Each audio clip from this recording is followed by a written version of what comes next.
Bem-vindo ao podcast A Bíblia Nossa de Cada Dia, onde mergulhamos nas Escrituras Sagradas, capítulo por capítulo, para encontrar sabedoria, orientação e inspiração para nossas vidas.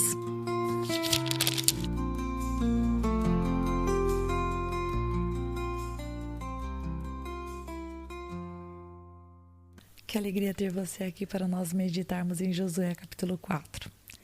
E o título escolhido para este episódio é Você lembra? Deixa eu compartilhar algo com você. Aqui em casa, nós amamos ver fotos. Nós amamos ter conversas em que a gente se lembra de coisas que a gente viveu, de viagens, situações engraçadas, até os perrengues. A gente gosta de conversar e lembrar de coisas. Nós amamos ver recordações e geralmente a frase que a gente mais fala nesses momentos é Você lembra? E nesse momento, quando um pergunta, você lembra? Nós começamos a abrir os baús da memória. E é engraçado que muitas vezes nós nos ajudamos a lembrar de coisas que um ou outro tinha esquecido. Sempre tem uma memória que um lembra e outro não lembra. Nesse momento aqui que eu estou gravando esse podcast, eu estou segurando aqui, ó. Eu tenho pendurado no meu microfone um colar feito com linha e vários corações presos nele. E esse colar me ajuda a lembrar de momentos que eu sento com as minhas filhas e ali a gente pinta, recorta, tem os nossos momentos de criação. Por que eu faço isso? Bom, eu tenho esses marcos, eu tenho essas lembranças, eu tenho o hábito de sempre deixar à vista algo que traz à minha memória, seja um compromisso, né, uma lista de afazeres, ou seja, essas pequenas lembranças que me levam para momentos felizes em que eu compartilhei com as meninas enquanto a gente se divertia. Por que eu estou te falando sobre isso? Porque no capítulo 4 nós vamos ver o Senhor levando o povo a criar ali o primeiro memorial dessa passagem para a Terra Prometida.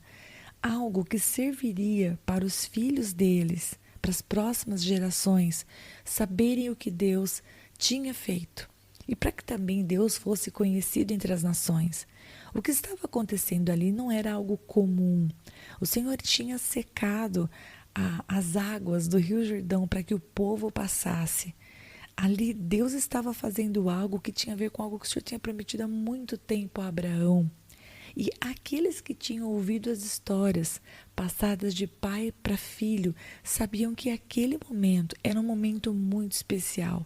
Deus ia dar para o povo aquela terra, Deus traria vitória. É verdade, eles teriam que lutar, mas eles estavam ali prestes a viver coisas que as gerações passadas não tinham vivido. Bom, Deus realizou um milagre, como a gente viu no capítulo passado. O seu povo pôde passar com os pés enxutos do Jordão. E esse milagre, gente, não tinha apenas o objetivo de abençoar o povo, para que eles pudessem passar e possuir a terra. Lembra que a gente conversou no último episódio? O Jordão era um grande obstáculo para eles conquistar a terra, era um obstáculo natural, mas o Senhor fez um milagre. Mas a Bíblia diz que tinha um outro propósito também. Na palavra do Senhor está escrito assim, para que todos os povos da terra conheçam que a mão do Senhor é forte, a fim de que temais ao Senhor vosso Deus todos os dias. Então, aquele milagre fazia parte da história do povo, para que eles conquistassem aquilo que Deus disse que daria a eles como um presente, para que eles tivessem paz, uma terra. Mas aquilo que Deus estava fazendo ali servia também de lembrança para que todos os povos da terra conhecessem o Senhor. Porque Deus, embora tenha escolhido em Abraão um homem para começar um povo, Deus, na verdade, tinha um plano perfeito e em Cristo Jesus todos os povos seriam convidados a se chegar a Deus. Então Deus queria se fazer conhecido como o Deus verdadeiro, o Deus soberano, através dos milagres. Então olha só, os sacerdotes que carregavam a arca foram à frente do povo, como nós vimos no capítulo passado. Eles pararam no meio do Jordão e o povo passou por eles e chegou do outro lado. E quando os sacerdotes chegaram do outro lado, então as águas voltaram a correr e o texto vai dizer que elas transbordavam sobre todas as ribanceiras. Porque se você está chegando no canal hoje, ontem nós vimos que eles estavam atravessando o Jordão. Deus fez com que as águas parassem de correr, mas não eram poucas águas, eles estavam exatamente no período das cheias. Ou seja, já era um milagre, aí ficou um milagrão. Deus estava fazendo realmente algo muito grande. E o povo estava vendo com seus próprios olhos o poder de Deus manifesto. Se Deus podia fazer as águas do rio pararem de correr naquelas circunstâncias, Deus também poderia ajudá-los a vencer as 7 nações que moravam naquela terra que eles passavam para conquistar. Bom, mas deixa eu contar algo de interessante que esse capítulo nos ensina. Deus pede a Josué que peça ao povo que crie uma coluna. Josué também vai criar uma coluna. Josué vai criar uma coluna no leito do rio. Mas Deus pede que Josué escolha 12 homens para esse trabalho. Um homem de cada tribo. E eles deveriam retirar essas pedras do leito do rio, exatamente onde os sacerdotes tinham parado no meio do rio, no meio do Jordão, para que o povo passasse. Então esses homens carregam essas pedras nos ombros, preste atenção, e o Senhor diz o motivo. Eles fariam um memorial para gerações, para que o povo pudesse passar por aquelas pedras e falar, você lembra? O que são essas pedras? E alguém pudesse falar sobre isso. E é exatamente isso que o Senhor vai dizer no verso 6, no verso 7 e mais para frente no texto, acho que é o verso 20 também. Ele fala assim, para que isso seja por sinal entre vós. E quando vossos filhos no futuro perguntarem dizendo, que significam essas pedras? Verso 7. Então lhes direis que as águas do Jordão foram cortadas diante da arca da aliança do Senhor. Em passando ela, foram as águas do Jordão cortadas. Essas pedras serão para sempre, por memorial aos filhos de Israel. Então sim, Deus estava ali ensinando o povo a criar memórias. E essa memória era para que as futuras gerações soubessem. Por quê? Porque infelizmente, queridos, fazendo um parênteses aqui, como nós temos facilidade para esquecer as bênçãos e parar de testemunhar aquilo que vivemos, ou para a gente mesmo se lembrar dos milagres, ou para os outros. Então Deus fala, faça um memorial. Então, olha só, não apenas as 12 tribos fizeram um memorial. Se você ler o texto, você sabe. Josué também levanta ali 12 pedras, só que não fora do rio. Ele faz isso ali no meio do Jordão. E o autor diz que até o momento da escrita desse texto, elas ainda estavam lá. O que o texto não deixa claro para mim, essas pedras que Josué levantou ali no meio do rio Jordão, se somadas elas eram altas, e portanto mesmo nas cheias eram possíveis de ser vistas, ou se era de altura pequena e só podiam ser vistas quando o nível da água estava baixo. Não sei, o texto não diz isso pra gente, porque eu fico imaginando, poxa, talvez essas 12 pedras representando as 12 tribos dos filhos de Jacó, né, de Israel, as 12 tribos de Israel, pudessem ser vistas apenas quando as águas estavam baixas. Mas o texto não fala isso, então eu não vou especular. Mas uma coisa era certa, visível ou invisível, Josué, como líder, colocou ali 12 pedras representando as tribos de Israel e fez ali um marco. Havia ali um marco de passagem, havia ali um motivo para recordar. Então, do verso 20 em diante, nós vemos Josué levantando a coluna em Gilgal com as pedras que foram retiradas do Jordão. E ele torna a repetir a importância de ensinar os filhos sobre os feitos do Senhor. Então, do verso 21 até o verso 23, ele vai falar algo muito semelhante àquilo que eu li antes. Ele diz assim, e disse aos filhos de Israel, quando no futuro vossos filhos perguntarem a seus pais dizendo, que significam essas pedras? Farei saber a vossos filhos dizendo, Israel passou em seco este Jordão, porque o Senhor vosso Deus fez secar as águas do Jordão diante de vós, até que passasseis, como o Senhor vosso Deus fez ao mar vermelho, ao qual secou perante nós, até que passamos. Então, o Senhor estava dizendo, contem aos seus filhos o que eu fiz com vocês e por vocês. Testemunhem para os seus filhos o meu poder, o meu amor, o quanto eu cuido do meu povo, o quanto eu sou fiel com a minha palavra. Testemunhem, criem marcos para que isso fique vivo na memória deles. E eu quero compartilhar com vocês como que eu aplico esse texto para a minha vida. Veja se faz sentido para você. Acho que a primeira coisa que eu aplico para a minha vida é que nós devemos criar memoriais que tragam à nossa mente aquilo que Deus fez por nós. Sabe por quê? Porque a gente costuma focar naquilo que é difícil, naquilo que frustrou, naquilo que marcou negativamente, naquilo que entristeceu, naquilo que não foi bem sucedido, naquilo que está feio. A gente tem uma tendência de guardar na nossa memória só os traumas. E nós podemos e devemos criar memórias que tragam à nossa mente aquilo que Deus fez por nós. Sabe por quê? Primeiro, para que a gente se lembre disso nos dias difíceis, ok? Sim.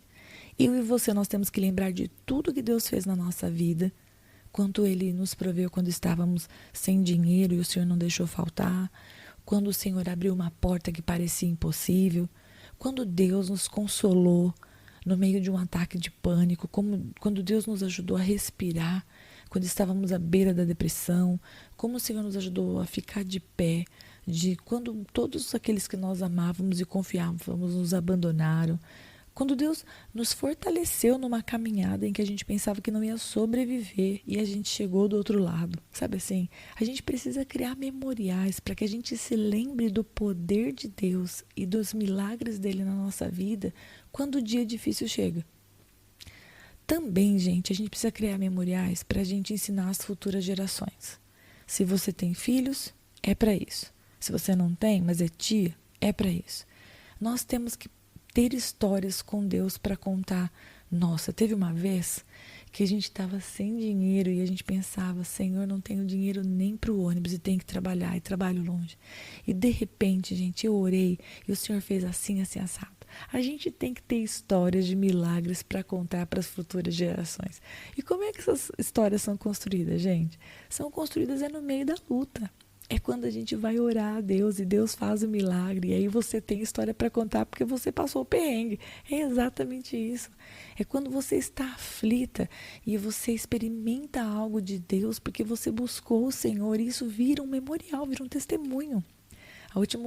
A cirurgia que eu fiz há pouco tempo atrás, engraçado, na noite anterior, gente, eu estava tensa. Eu confesso que eu estava tensa. Passou uns pensamentos nada coloridos na minha cabeça. E eu fui orar. E naquela manhã, quando eu acordei para a cirurgia, eu estava experimentando uma paz e uma tranquilidade que eu vou dizer para você, não eram minhas. Eu tinha certeza da presença de Deus comigo.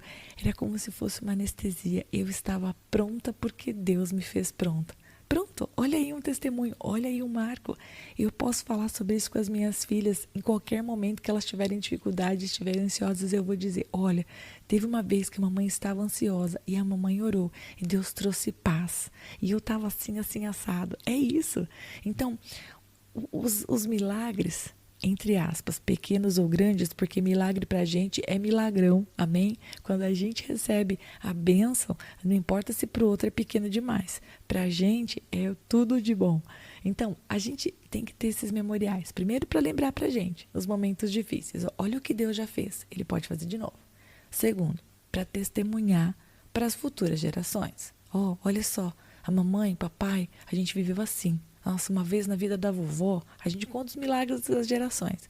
E por último, para que sirva de testemunho para aqueles que não conhecem a Deus. Quando você é abençoado e você compartilha algo que Deus fez na sua vida, não com soberba, né, gente? A gente compartilha o milagre falando do Deus do milagre e não do quanto a gente é o super-herói que fez o milagre sozinho, né? Às vezes a gente precisa prestar atenção na maneira como a gente compartilha o milagre, senão parece que a gente é que fez o milagre, né? E a intenção é glorificar a Deus, né? Ai, eu fiz, eu aconteci, eu subi, eu desci. Tá, e Deus ficou só olhando você fazer o milagre? Não, né? Então a gente precisa botar reparo nisso. Então, serve também para engrandecer o nome do Senhor diante das nações, diante daqueles que não o conhecem. Então, você lembra? Se você lembra de algo que Deus fez, que isso coloque um sorriso no seu rosto no dia de hoje e também que sirva para testemunho. E por último, sei que esse podcast já está cumprido, mas eu vou compartilhar. Quando eu penso em Deus mandando aqueles homens carregarem as pedras do meio do Jordão, honestamente, eu fico pensando, o senhor podia ter falado para eles pegarem as pedras já do outro lado, né? Mas não, Deus fez eles pegarem as pedras ali do meio do Jordão e carregar, meus queridos, no ombro. Eu fico pensando que se fosse um pedregulho, não era para carregar no ombro. A pedra era grande. Então, Deus queria marcar, essa é a minha interpretação, aquelas tribos criando uma memória. Sabe por quê? Porque um homem de cada tribo foi escolhido para carregar uma pedra, para escolher uma pedra. Esses homens, eles tiveram uma participação na história. Porque pensa comigo, Josué participou de que jeito? Bom, ele disse o que Deus faria e Deus fez, né? Os sacerdotes levitas carregaram a arca, pararam no meio do rio, Deus secou as águas. Ou seja, o papel do povo neste milagre, vamos falar dessa maneira, era só passar com os pés enxutos. Era só crer em Deus e andar. Mas eu fico pensando que Deus permitiu que cada tribo tivesse a sua parte naquele memorial para que eles tivessem realmente uma história para contar. Então, cada homem de uma tribo vai carregar uma pedra nos ombros. E eles vão chegar do outro lado, carregando aquela pedra. E quando chegaram no acampamento, Josué foi lá e montou, colocou aquela coluna. Então, cada homem voltou para a sua tribo e aquele povo todo sabia que aquela pessoa era aquele que tinha carregado a pedra do meio do Jordão. E aquela história foi passada para os filhos dele, para os filhos e para os filhos dos filhos. E as pessoas falavam, sabe aquele fulano? Então foi ele que carregou a pedra lá do meio do Jordão. Você entende? Deus permitiu que aqueles homens participassem, tendo uma memória própria daquele milagre que Deus fez. Eles fizeram absolutamente nada, mas eles puderam carregar a pedra e construir o memorial. E eu penso, agora para finalizar, que muitas vezes o Senhor permite que a gente participe, entende essa palavra, dos livramentos, das bênçãos e das conquistas, não porque a gente faz o milagre, de jeito nenhum, mas porque a gente ora, porque a gente jejua, porque a gente vai lá diante de Deus e bate na porta, né? Bater e abrir-se-vos-á. E a gente pode participar, carregando a pedra lá do meio do Jordão, porque a gente participa da oração e da intercessão. O milagre quem faz é Deus, mas o Senhor nos traz uma memória. Quantas vezes você orou por um milagre do outro e você viu a bênção chegar? Ou mesmo na sua vida e você viu a porta abrir.